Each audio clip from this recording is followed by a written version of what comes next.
Hello, everybody. This is founder Laerun. I'm here with Lady Shel, and we are doing a special L&L Chats session.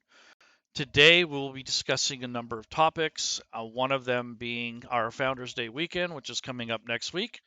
And I'd like to introduce my co host, Lady Shel. See, yeah, I'd like to talk about our Founders Day weekend. I am going to post a link in our chat here, and that link will take you to our game list where you can look at the games that need players currently. And if you have not signed up on our Discord or on our website, there is a link on that page where you can go to get the information on how to sign up. Probably the most important thing when you do sign up is to make sure that your Discord name and your website name are exactly the same. So, anyway, I believe we have about 29 games that need players. So, check them out and sign up for some fun games because there's a lot and there's a lot of different rule sets. It's not all D&D, but there is a lot of D&D. So, even some AL games too, if anyone wants to do some official AL games. So that's all I got to say for right now. Back to you, Leroon. Okay, it's been a while since we've done anything stream-wise. I've been putting Lady Shel off for about a month on putting out content. So after Founders Day weekend, we'll try to get back to a more weekly schedule of content. Right now, we are more focused on training people and getting new members in our community to help teach the rule sets. And the other thing, other focus is Founders Day weekend, as Lady Show had mentioned. It is our third annual. We celebrate it every year, this time of year. This signifies the week or the roughly the time that we started Fantasy Grounds College. I started it 3 years ago with a friend, Patty, who's still around, but he's no longer the co-founder. Well, he's still a co-founder, but he's no longer as active as he was before. But yeah, so we kind of grew it together, and it just kind of evolved the way it is now. So we will be celebrating that next weekend. That's the 24th to the 26th of July. It'll be Friday, Saturday, Sunday. For some of you that are on the other coast or on the other side of the world, it's probably going to be more like a Thursday through Saturday thing for us. I mean, as far as time goes, because you guys are a day ahead of us. So Time zones. yeah, time zones They and suck. such. Yeah. So we want to go over a few things. I just had a nice high-level meeting with Smiteworks, and what we were doing is trying to open up some dialogue and some communication between them and our community, and it went very well.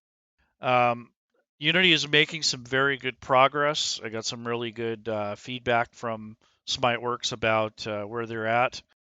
And one of the things they've asked us to do is to consider doing more stuff in Unity instead of Classic. So once Founders Day weekend's over, I'm going to make the announcement that to faculty and such that we'll be using Unity much more.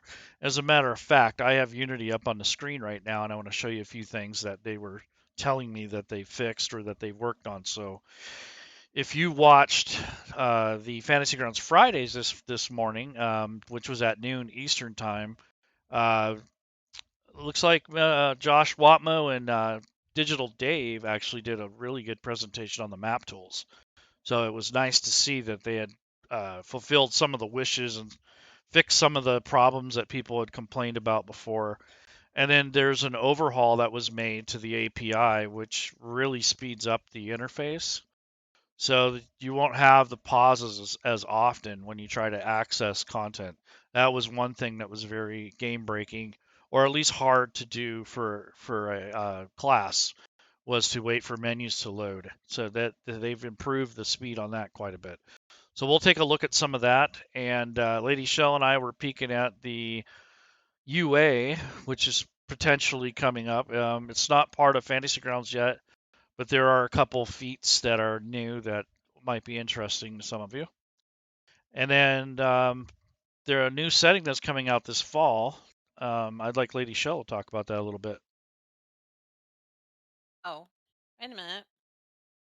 Okay. I had to make sure I wasn't muted because I've been muting myself on and off. Yeah, the new thing that's coming out for D&D 5e for the fall is going to be, well, it's been announced, quite a while. So this is not no game breaking news or anything, but it is Icewind Dale, Rhyme of the Frost Maiden, and it is taking place obviously in Icewind Dale, and it is a horror adventure.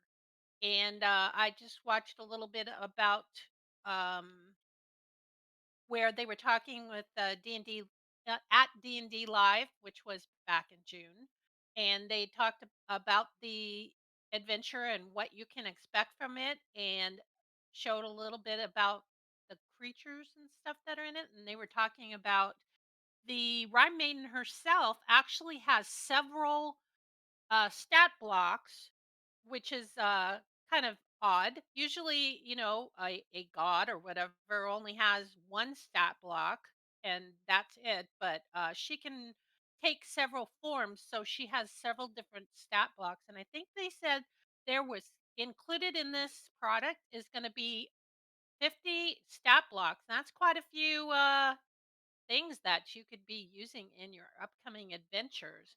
So I'm looking forward to it, and that's all I got to say about it right now.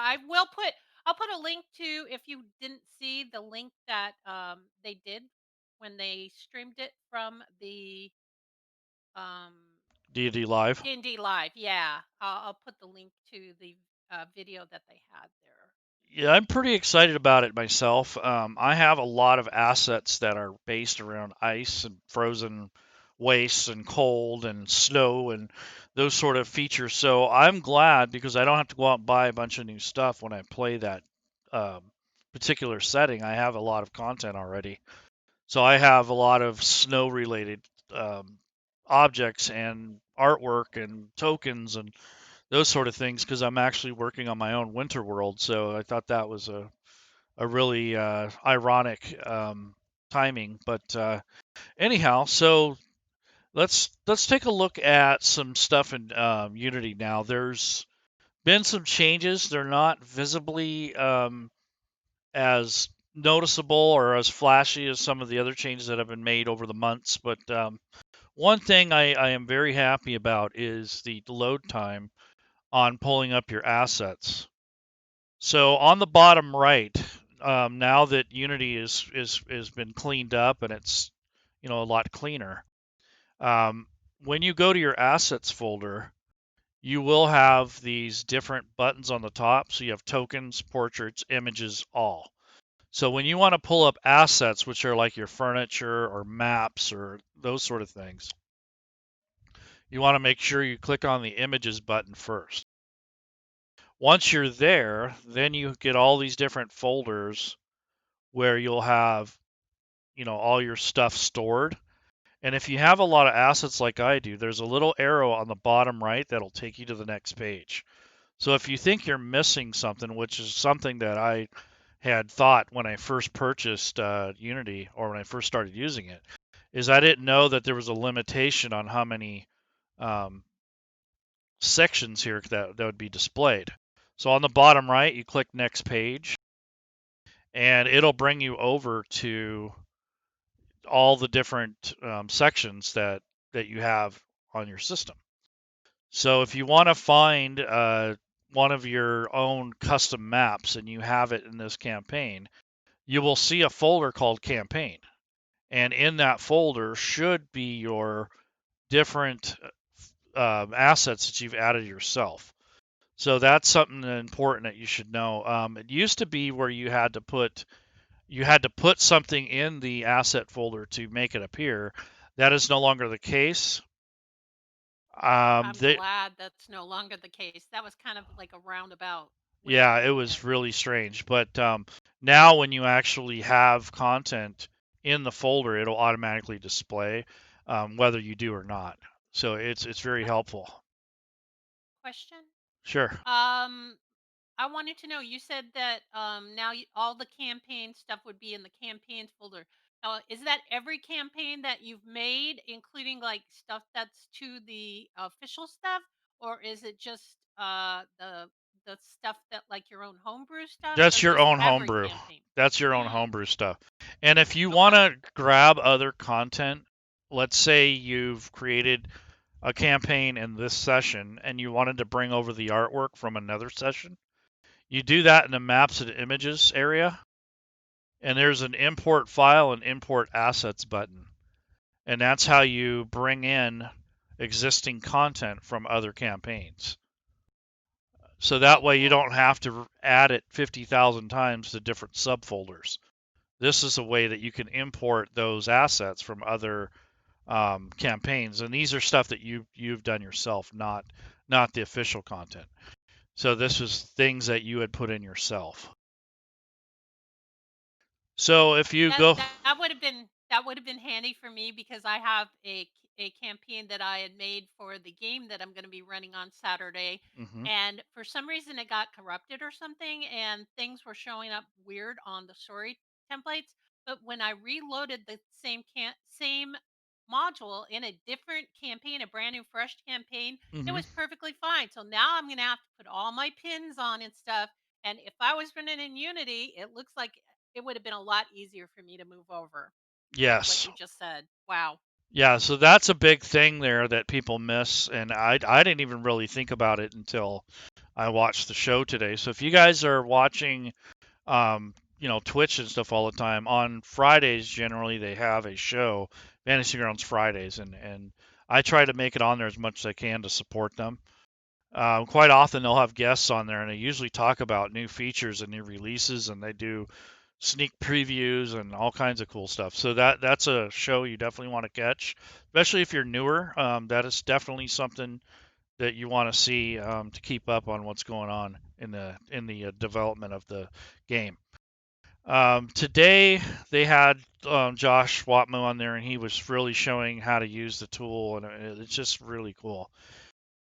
If you use Fantasy Grounds Classic, eventually you'll run up against a wall on memory.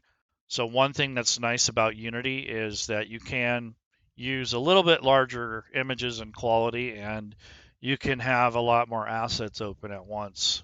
And that's one of the beauties of having a 64-bit platform. They went in underneath this thing and they cleaned all this up, so it's really smooth now. It used to take a long time to get into these asset folders, and now it's just a matter of seconds. So it used to be when I'd click on a folder, it would take about 10 to 12 seconds for Unity to catch up and actually start displaying the content. Now it's just almost instantaneously. So hats off to That's saying something because you have a lot of content. yeah, that's another thing. Make sure you don't have 50,000 things like I do. I have way too much. Um, just try to keep it minimal. And the reason I say that is because it really messes up your load time, and it takes up a lot of resources for no reason. So if you, even though you have more memory available to you, it still has to index all that stuff. So you got to make sure that you keep minimal. And when you first open up your modules folder, it will take it a few seconds, and that's true of Classic and Unity. But in Unity, once it's done that a couple times, it really speeds up. It's the modules are indexed, so it doesn't take quite as long to load them. So that's something you want to keep in mind. Is try to be reasonable. Don't be absolutely crazy like myself, where I have like 50,000 things loaded. Um, Play tokens. oh, I have so many tokens and so many maps that it's not worth the pain. So I'm kind of going through my assets here. One of the things I wanted to show you was there's a map pack that Zovi has put out that is just absolutely awesome. This is basically it's a mine. It's called the Ender's Mine, and this is from Zovia. And the reason I'm showing this because she's a really good artist, and she went out of her way to make this more compatible with Fantasy Grounds. Her maps are at 100 pixels per square. DPI. for DPI, yep. And it makes a difference in load time because you can still use them in Classic, but they're more set up for Unity, and they are spectacular. So if you're a patron of hers and you pay for like one of the higher ranks, she gives you all her new stuff plus all the back issues of her maps. So she's an incredible artist, and she's one of the first cartographers, digital photographers that I fell in love with as far as maps go. And just to follow up on that, Chris from Game Tile Warehouse is the other uh, mapper that I would definitely suggest for digital maps. But nonetheless, you have 4 versions here in this Ender's Mine pack. And like I said, you can get these. Some of these are on the store in Fantasy Grounds under Zovia, but they're also, if you are her patron, they're already compressed into a module, or you can load them manually, however you want to do it. But in this case, this has A, B, C, and D. So one has a generic, one's decorated, one has magical effects and such, and then one's completely empty.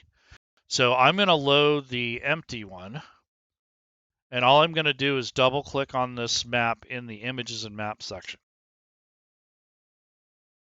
And right now, this map is pretty much just generic, bare bones, but it looks really good up close. So when you zoom in, you're not losing too much quality.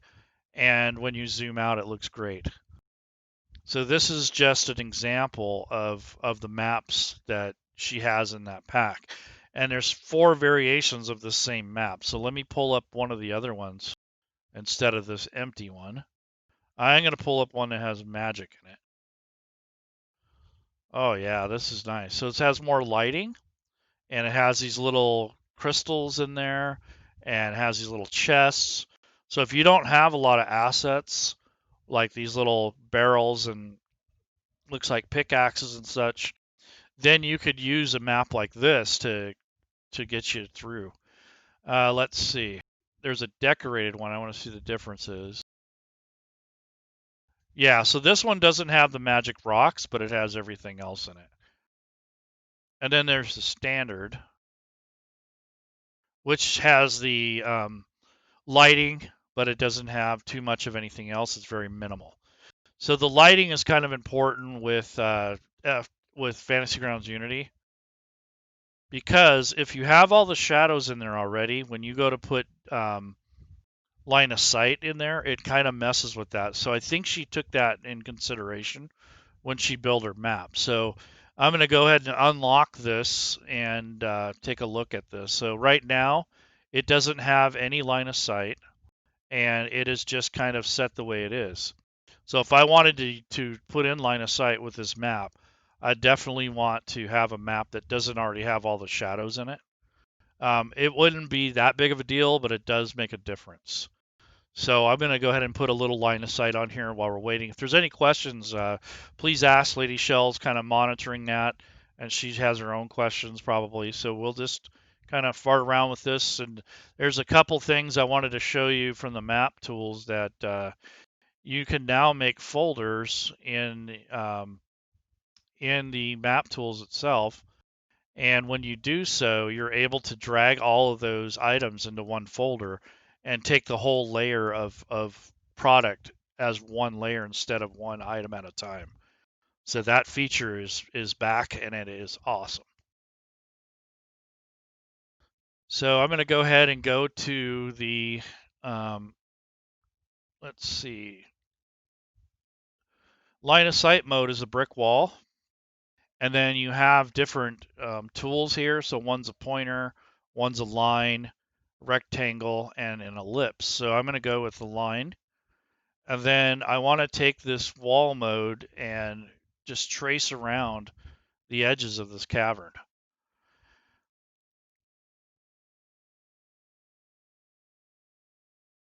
So I'm going to start up here and kind of work my way around. When you plot the points, you only have to click in one spot and then kind of click along the way. You don't have to hold the control key or anything down if you're just making little waypoints. So that's what I'm going to do right now.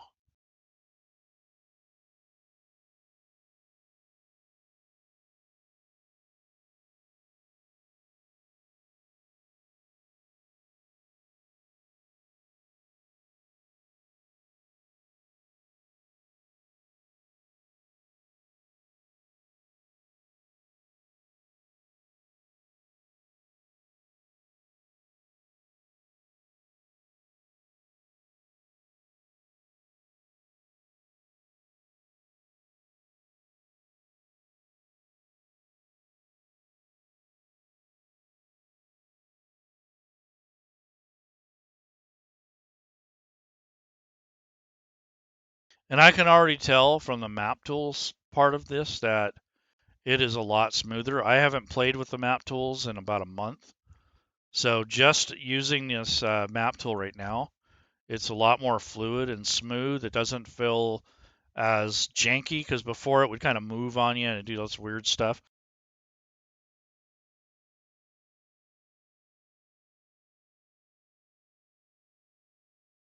Yeah, it's way better. I have to say that I'm pretty impressed right now.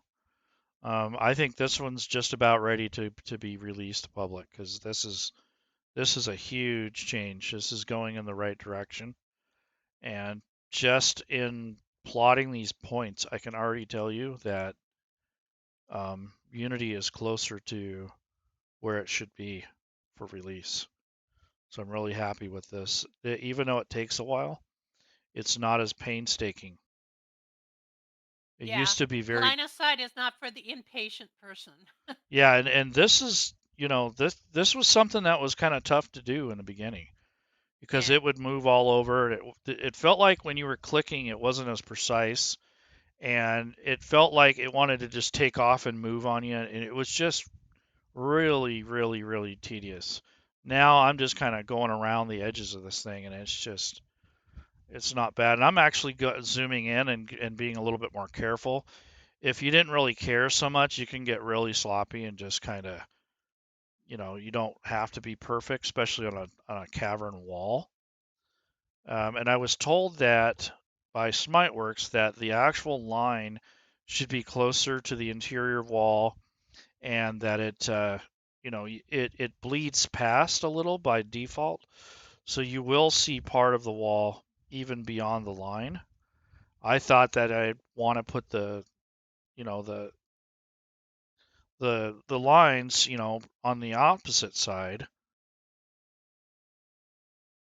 or put it somewhere where they can see more of the wall, but that's not the case. You can actually see part of the wall, and I don't remember how far back it goes, but it's so many pixels. So even if you plot this line right up to the edge of the wall, you're still going to see a portion of the edge beyond it, and that was by design.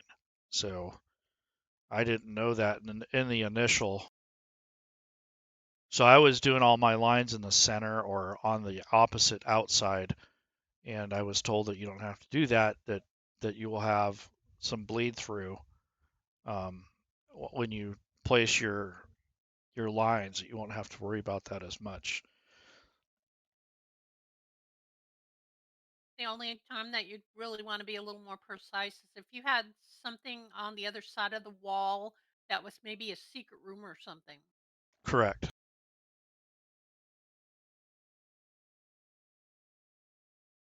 Yeah, this is definitely better.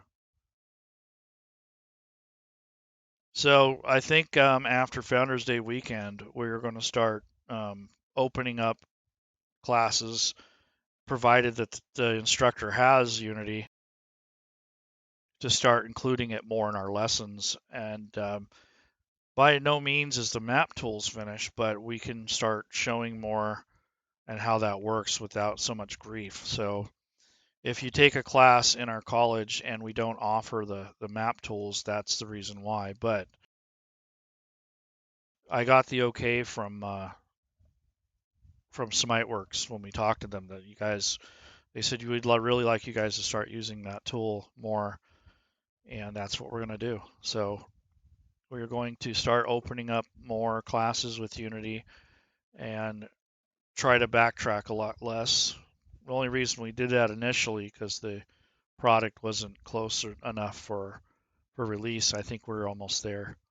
I think give it another month or so, and this thing should be out, in my opinion.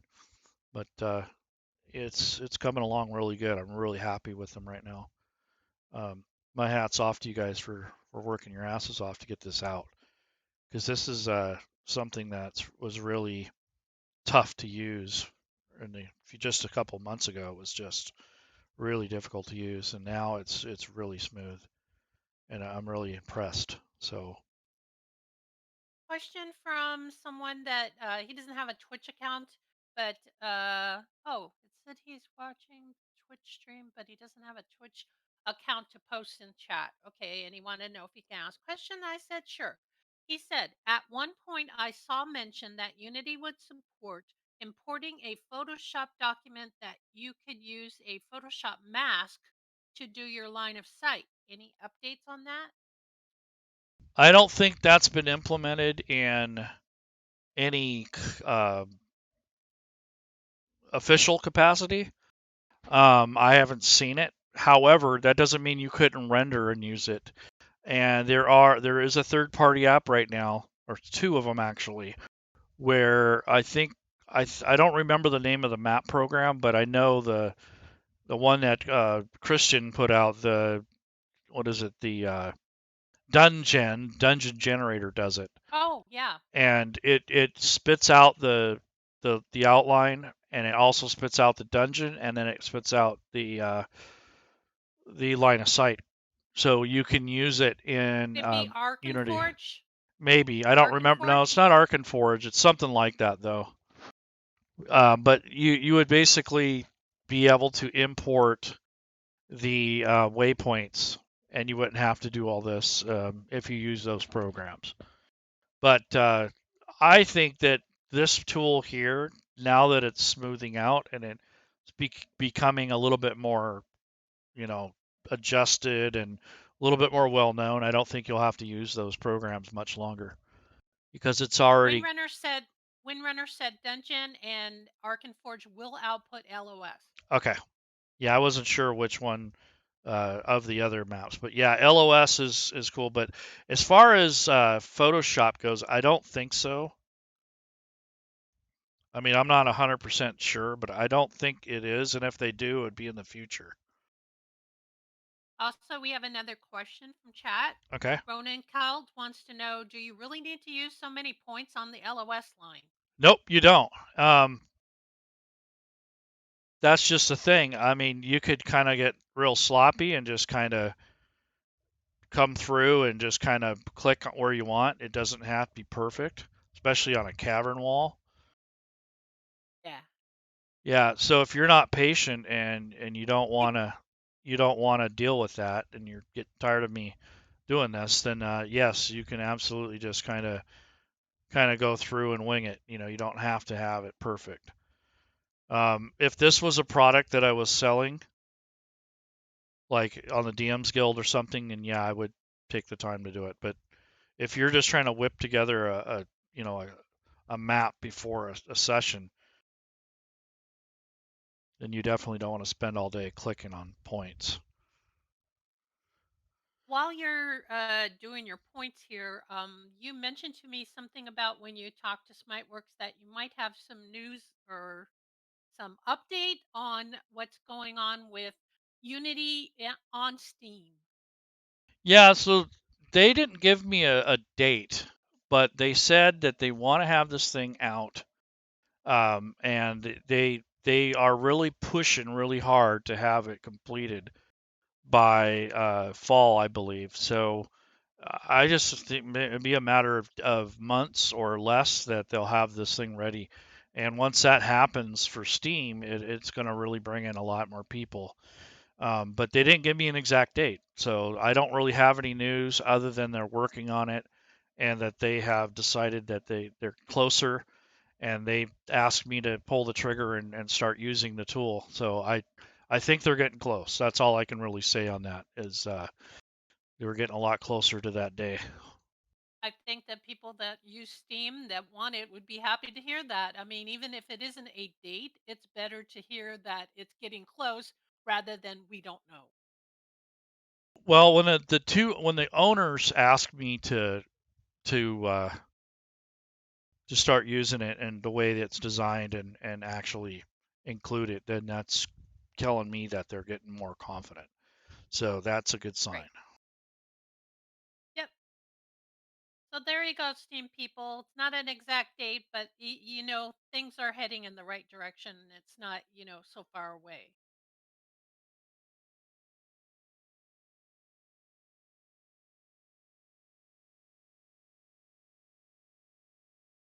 And they will make that official announcement once they um, get that ready because there's background stuff that they have to do too, like stuff that we don't realize that happens in the background. So I don't know exactly how long Steam takes to update, but they would have a lot of work to do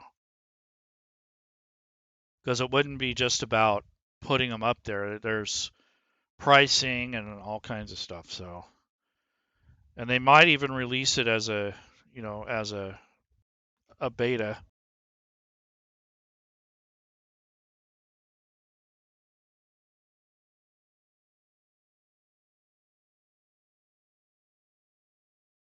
And the way they have to do their accounting and selling things online is kind of a nightmare because you get international sales from Steam, which makes that easier for taxes and that sort of thing. So that's why they have Steam, because trying to collect taxes and keep track of the percentages, and there's a daily market fluctuation that happens between economies. So using Steam is an easier way to deal with that. If you were to just take in all that commerce yourself, you'd have to hire a couple accountants to take care of all that every day.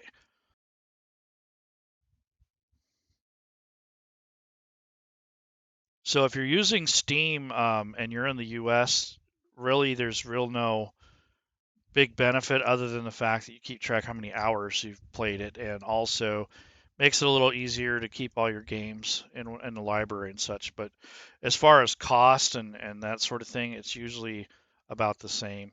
But if you live outside of the United States, the Steam route seems to be the way to go because it'll match your local economy, and you won't have to, change a whole lot of things that you're doing right now as it is. So a lot of people don't like Steam. I myself don't care for it. I don't like the overhead that it puts on your computer. But Resources it uses, yeah. yeah, but I mean it has its uses for sure. And I know you can trade things and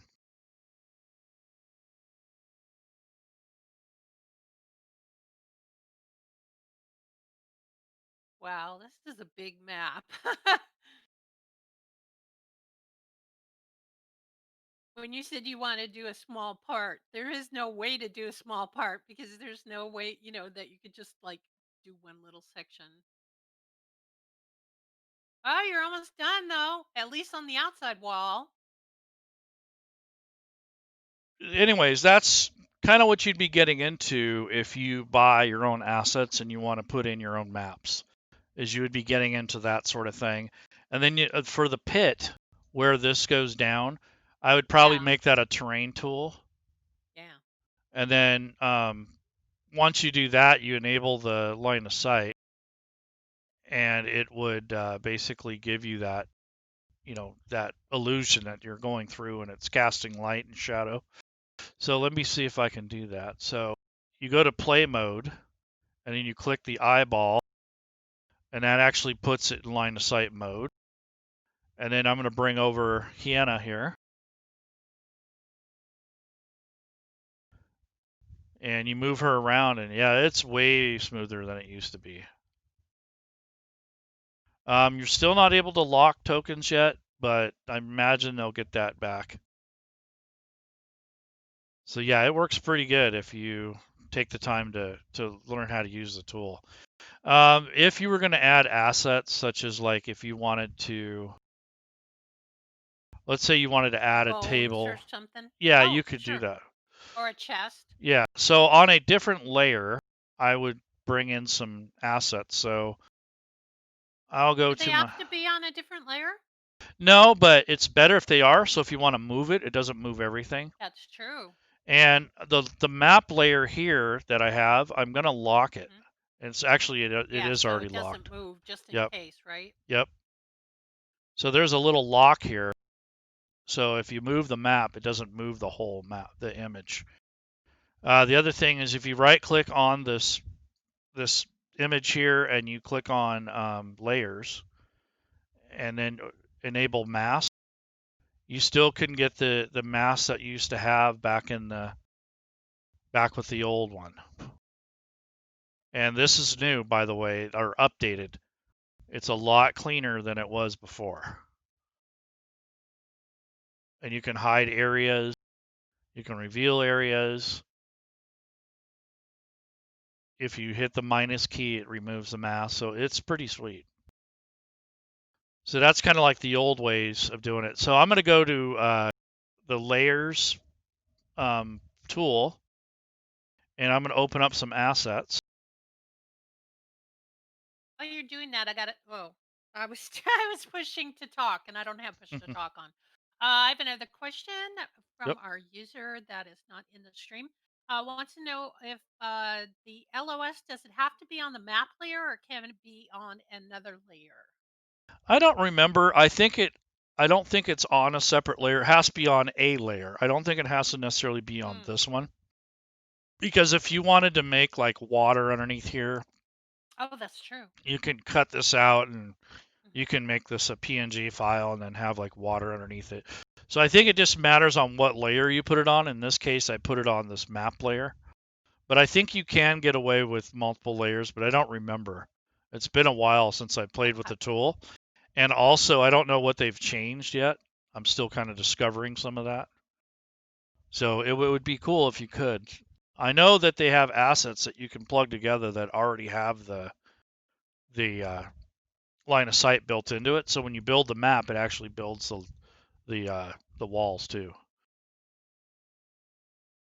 Let's see. So I want to look for some furniture. Not a bearskin rug. Let's check it out. It's got to be there somewhere, right? Well, there are some rugs, but no bear skin, Aw, unfortunately. darn. But I'm gonna go Maybe you ahead and lost it. yeah, it's probably in my other session. I'd have to import Hmm. it. So I'm gonna put this old rug down. And if you drag it straight to the map, it may not scale to where you want it. So what you want to do is drag it to the layer. A blank image? Yeah, well Oh, you drag this over no, that's right. and you put it inside this little asset box. Oh, And okay. then you go to stamp mode, which is this little Yeah, I was stamp. gonna say, isn't that the place you do the stamp? Okay, I Yeah. gotcha. And then if you these numbers here represent the number of squares. So it's going to be 1 square wide by about 2.5 long. And if you want it to be bigger or smaller, you can adjust that here before you lay it down. And the other things here are you can kind of cock this at an angle, you can flip it, whatever you want to do. And then you also can recolor it. So if you wanted to add a little bit more, color to it, you could do that. Make it darker or lighter, but since it already has color, it's kind of pointless. And then you can change the alpha layer to where it's not as opaque, or you can make it more clear. So you can do all kinds of things with this color picker. But I'm going to go ahead and just lay it down like that. And as you can see, it's on the map here at an angle like I had left it there. And at this point, if you wanted to stretch it and make it smaller or larger, and you've already have it placed down, you hold the control key and you grab one of the corners. Actually, it's the shift key. Have to be the corner, can't be the like the middle or top or bottom. It can be any of these corners, Oh, okay. and that will help you resize it. Now, if you don't hold the shift key, it'll just go crazy. It'll oblong it, or it'll make it kind of goofy. The scale is not locked. Yes, it's all messed up. So I'm going to leave that rug there, and let's say I'm going to put that on a different layer.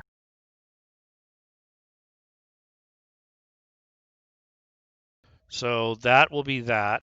And then I'm going to grab another asset. I'm going to look for some bowls or something to lay on the carpet. Maybe shoes, I don't know. Pillow.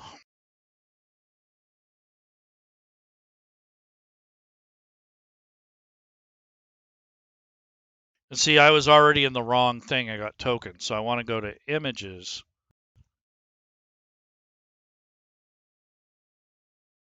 So no pillows.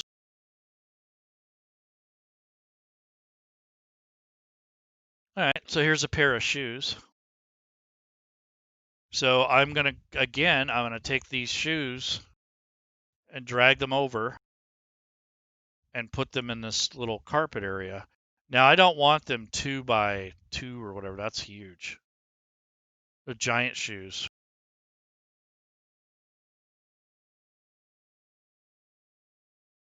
So I put them at half of a square at the most. And then I'm going to drag and drop them over onto this layer here.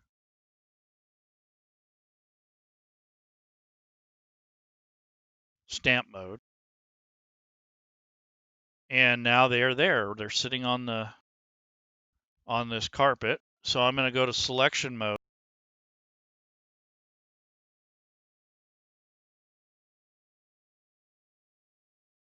And I want to make sure I have that layer selected. I do. And let's see.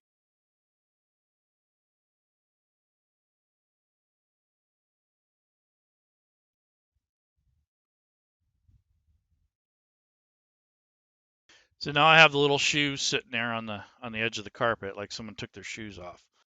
So what I was seeing today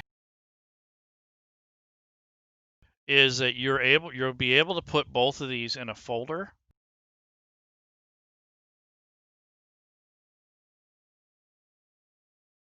So here's the folder now. So I went down here on the very bottom. There's a little folder icon, and I'm going to drag both of these assets into this folder.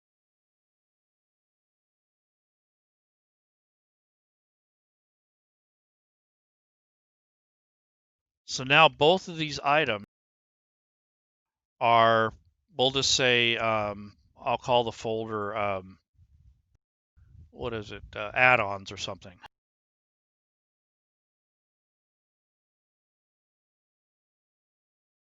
So now when I move this item here, it moves both of them together instead of, we didn't have that before. It was a feature that was in alpha. They took it away because it was causing too many problems, and then they re-added it recently. And this is something that people have been wanting. They wondered why you couldn't do it. There was something going on before. I don't know what it was, but anyways, you can nest items into a folder which will take into account everything in that layer, and this will be a new object instead of having to individually change all the little items. So that's pretty handy. So now that you have this object, you can move it wherever you want. You don't have to do it in pieces anymore. So that's very handy. The other thing is I'm going to add a layer of like mist or something. So if you want to add a little bit more mystery to this map, let's say you wanted it to be kind of spooky, or I don't know, whatever you're thinking of, I'm going to go down to the very bottom. I'm going to click the effects button, and I'll select the effects layer, which is up here. And if I want to lock this carpet and I don't want it to move, I can lock it there so that it's no longer going to move on you. And I'm going to go ahead and go back to the effects layer. There's a effects button on the top. And in this case, I'm going to do the mist. So now you have a mist layer on top of the layer. But if you wanted to cut out the black space or the blank space behind this dungeon, you could do that. And then you could put a layer underneath it. It could be lava or water, and it would show through underneath this map. And then you could put little cutouts inside of the floor here, which would probably illustrate like the bottom of a pool or something like that. And then you would use that little cutout piece as the bottom underneath it, because a lot of the effects are transparent, so you can see through them. So there's a lot of little cool things you can do, but that's a nice little add-on there. And then Josh got into showing us more about the brushes and how to use those effectively for area maps, like regional maps. There's a new map pack coming out. that gives you textures and layers for so you can make mountains and all kinds of cool stuff. So I think I spent enough on Unity stuff. Is there any questions about this? So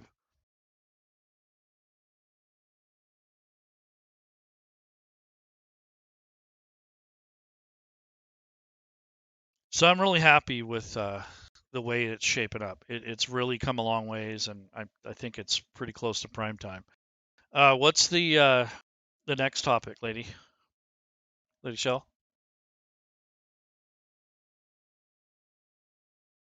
Okay, maybe she's muted. Lady Shel, are we still live? Okay, Discord died for her. Okay, that is fine. All right, so basically the map tools has come a long ways. I barely even scratched the surface of what they've changed. Yeah, I'm still alive. But yeah, I'm really happy with it. I think it's going to do well, and I think they're heading in the right direction. As far as the game itself goes, I mean, with the new setting coming up this fall, and with I believe Unity is like right around the corner as far as final release. I think it's just a matter of a couple months at the most. And then, not to mention the growth of the other rule sets, like the 2D20 Modifius rule sets, and the continuation of Pathfinder 2. It's really come a long ways. I really help. I really think that it's a good thing.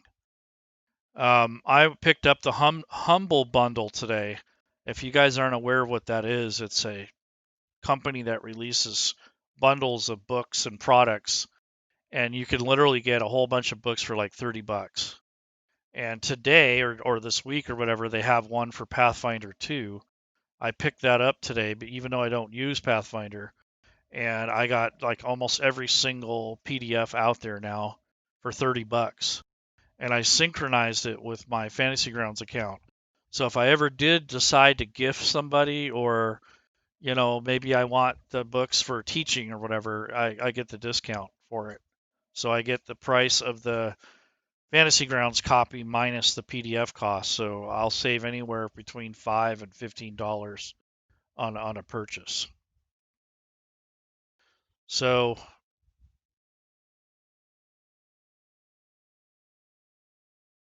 yeah, Lady Shel is not currently on, and that's because Discord is crashed. Mine hasn't reset. So um, I'm coming straight from my computer. That's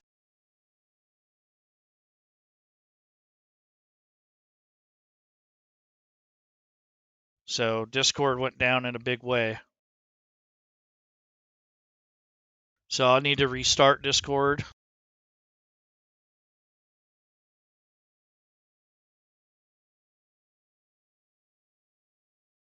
Yep.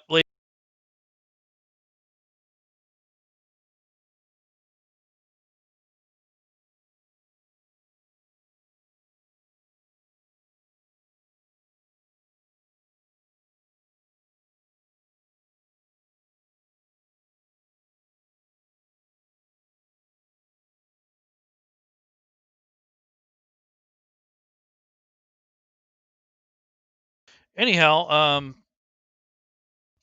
yeah. So that is that. I'm hoping that this will be fixed at some point. Um, I'll have to probably end the show now because of the technical difficulties with the Discord. So I will talk to you guys later, and we will do another show, and hopefully we will get to the point where we don't have these difficulties anymore. So hopefully we'll get going. So talk to you guys later. Thanks for watching, and hopefully we'll be able to come up with some more content after Founders Day weekend. Anyhow, take care, y'all. Bye bye.